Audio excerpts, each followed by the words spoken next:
श्री कृष्ण कहते हैं, लोग ये तो जानते हैं और सुनते भी हैं कि भगवान श्री कृष्ण मनुष्यों के लिए क्या क्या ज्ञान दिए हैं।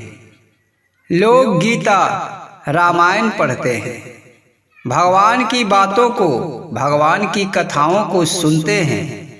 ये भी जानते हैं कि भगवान श्री कृष्ण क्या कहते हैं, व्यक्ति को किस रास्ते पे चलना चाहिए, क्या करना चाहिए, क्या नहीं करना चाहिए। हर मनुष्य ये जानता है। और भगवान श्री कृष्ण जो गीता में उपदेश दिए हैं, वो भी लगभग हर व्यक्ति कुछ न कुछ अपने दिमाग में ज्ञान रखता है। पर फिर भी ये दुनिया में इतना पाप क्यों हो रहा है? लोग ये क्यों नहीं समझ पा रहे हैं कि हम जो कर रहे हैं वो गलत है।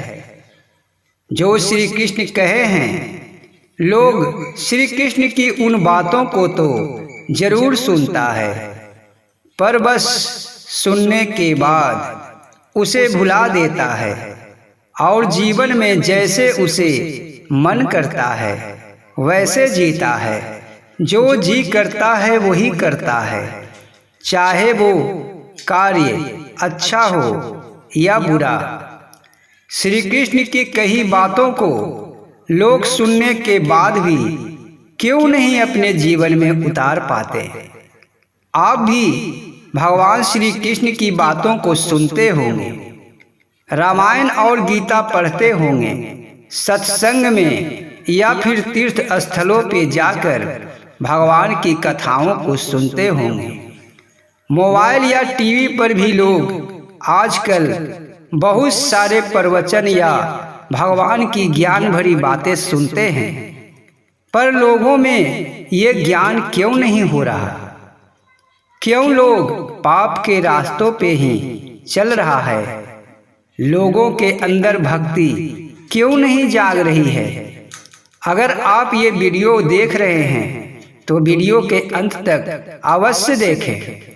इसमें भगवान श्री कृष्ण क्या कहते हैं और लोगों को श्री कृष्ण की बातों को कैसे मानना चाहिए, ये बातें आपके दिमाग में अवश्य ही बस जाएगा।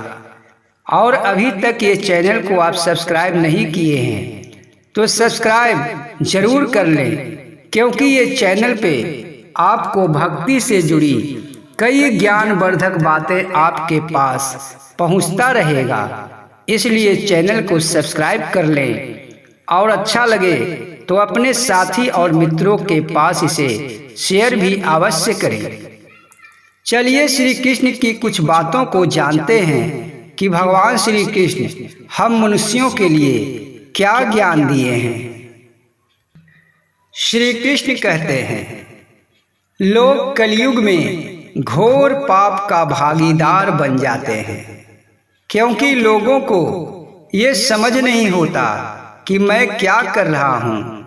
व्यक्ति ये सोचता है कि इस जीवन के सारे भौतिक सुख ही सच्चा सुख है।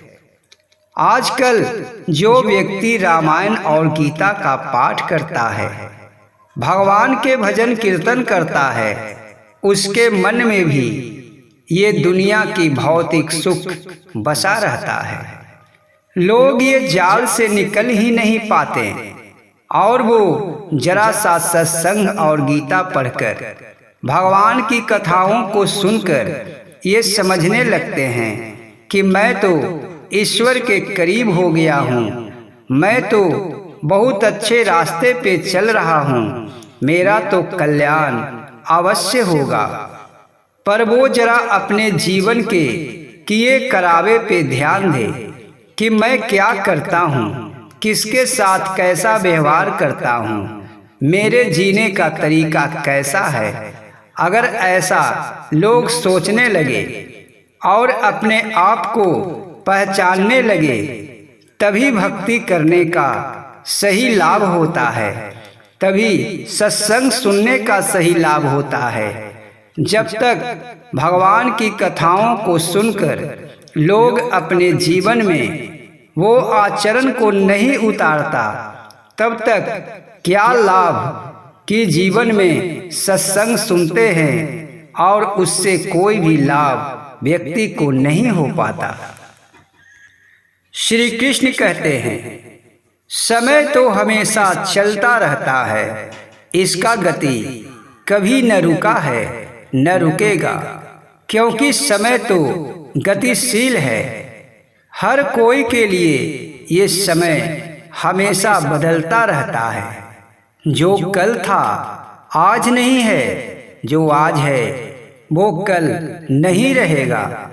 फिर भी व्यक्ति अपने समय के प्रति बड़ा ही चिंतित होता है।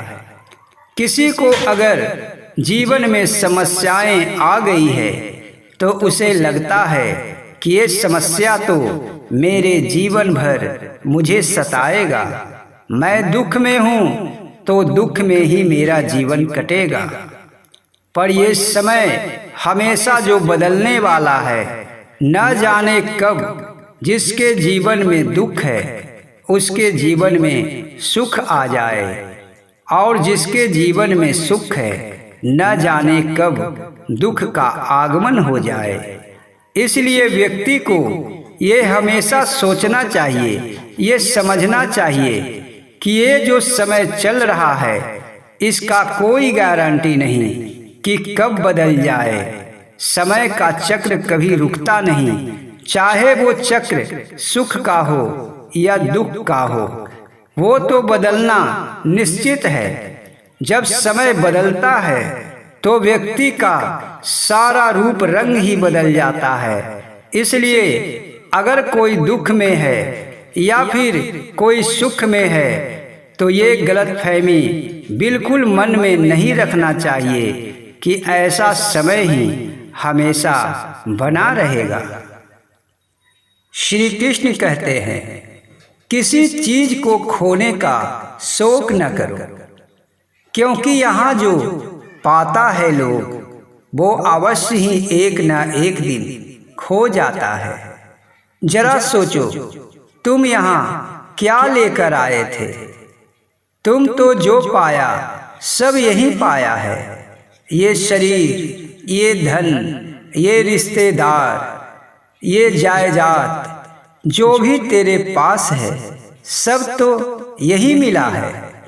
और जब तुम यहाँ से जाओगे तो सब कुछ यही रह जाएगा।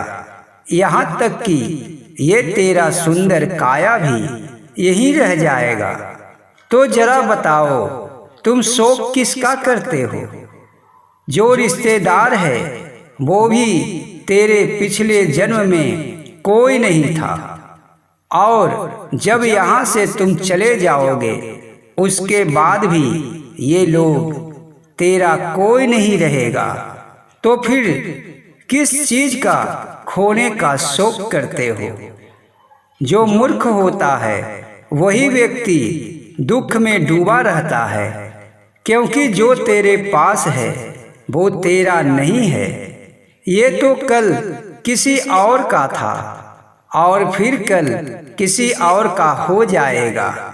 तेरा यहाँ कुछ नहीं है। ये शरीर भी तेरा नहीं है, क्योंकि ये शरीर तो नाशवान है।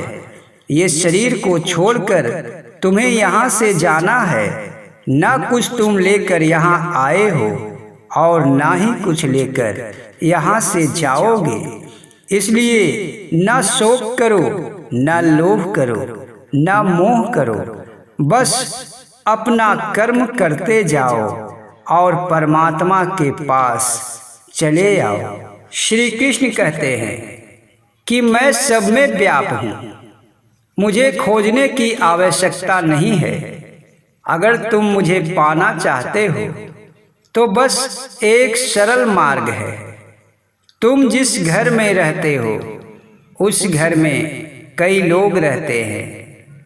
वो तेरा सास हो सकती है, वो तेरा बहू हो सकती है, वो तेरे पिता हैं, वो तेरे माता हैं, पुत्र है या पुत्री है। जब मैं कहा हूँ कि मैं सब में वास करता हूँ, हर जगह पे मैं हूँ, तो अगर तुम मुझे पाना चाहते हो तो सबको मुझे ही समझो, मेरा स्वरूप समझो, किसी से बैर न करो, सबके कल्याण के लिए प्रार्थना करो।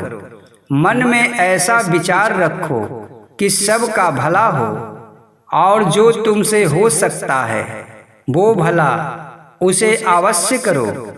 अगर तुम किसी से ईर्ष्या रखते हो, चाहे वो कोई तेरा रिश्तेदार हो या फिर किसी आसपास के लोग, तो मैं कभी तुम्हें नहीं मिल पाऊंगा, क्योंकि तुम जिससे ईर्ष्या करते हो उसमें मैं ही तो हूँ। अगर तुम मुझे पाना चाहते हो तो हर व्यक्ति से, हर जीव से, हर प्राणी से प्रेम करो, सबके लिए कल्याण का भावना रखो और सबको अपना बनाओ, तभी मैं तुम्हें मिल सकता हूँ।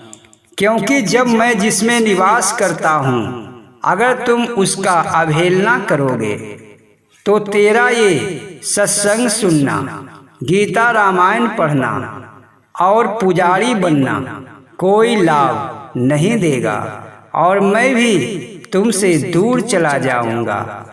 क्योंकि जो इंसानों से प्रेम करता है, चाहे वो कोई हो, अगर वो व्यक्ति हर व्यक्ति में मुझे देखता है तो मैं हमेशा उसके सम्मुख रहता हूँ, उसके पास रहता हूँ, मैं कहीं दूर नहीं बसता, तेरे अंदर और तेरे आसपास ही खड़ा हूँ। श्री कृष्ण कहते हैं, मुझ तक पहुँचने के लिए दो मार्ग है। एक मार्ग ज्ञान का है और दूसरा मार्ग प्रेम का है। अब तुम अपने इच्छा अनुसार इन दोनों मार्गों में से एक मार्ग चुनकर तुम मुझ तक पहुंच सकते हो, क्योंकि यही दो मार्ग है जिसके द्वारा मुझ तक पहुंचा जा सकता है। पर मैं बता दूं कि जो ज्ञान का मार्ग है वो जरा लंबा मार्ग है, और जो प्रेम का मार्ग है वो बहुत ही छोटा है। इतना छोटा कि यूं समझ लो कि तुम मुझसे मिलने आने की सोच ही रहे हो और मैं तेरे पास पहुंच गया। और जो ज्ञान का मार्ग है वो मार्ग बहुत ही दूरी बनाता है। लोग ज्ञान के मार्ग द्वारा ही मुझ तक ज्यादा पहुंचना चाहते हैं। वो सोचते हैं कि मैं ज्यादा ज्ञान प्राप्त कर लूंगा, गीता और रामायण की कहानी सुन के ईश्वर की बताई राहों पे चलूंगा तो मैं ईश्वर के पास पहुंच जाऊंगा। पर अगर तुम प्रेमी बन जाते हो, मुझसे प्रेम करते हो, जो मैं बनाया हूँ, जो जीवात्मा है उससे प्रेम करते हो, तो तुम्हें मेरे पास आने की आवश्यकता नहीं। मैं तो खुद ही चलकर तेरे पास आ जाऊंगा। क्योंकि प्रेम का ऐसा बंधन है जिसमें मैं बंध जाता हूँ। प्रेम में मैं बेबस हो जाता हूँ, और जो मुझसे प्रेम करता है उसके पास तो मैं बंधा चला आता हूँ।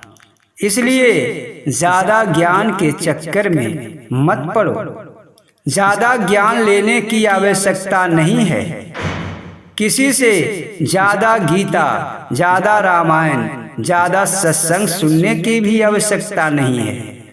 अपने दिल को भोला बनाओ, सबसे प्रेम करो, जो तेरे आसपास है सब में मुझे देखो, मैं तेरे पास ही खड़ा नजर आऊंगा।